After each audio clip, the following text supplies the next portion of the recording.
How to change Instagram DM chat theme. To change your Instagram DM chat theme, you just have to open the chat conversation first. First of all, simply open your Instagram application. And once you open your Instagram application, simply head over to your DM section by tapping on the message icon right over here.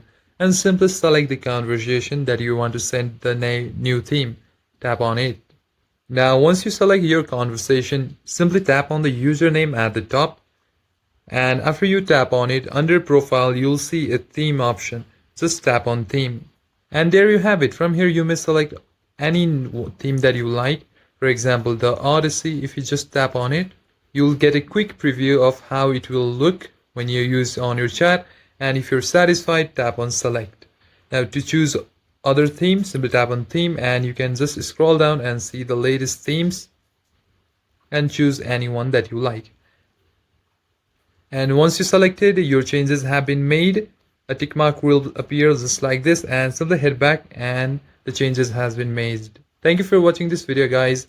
In this way, you can easily change your theme on Instagram chats. If you enjoyed the video, consider give it a like and subscribe to the channel. I'll see you on the next one.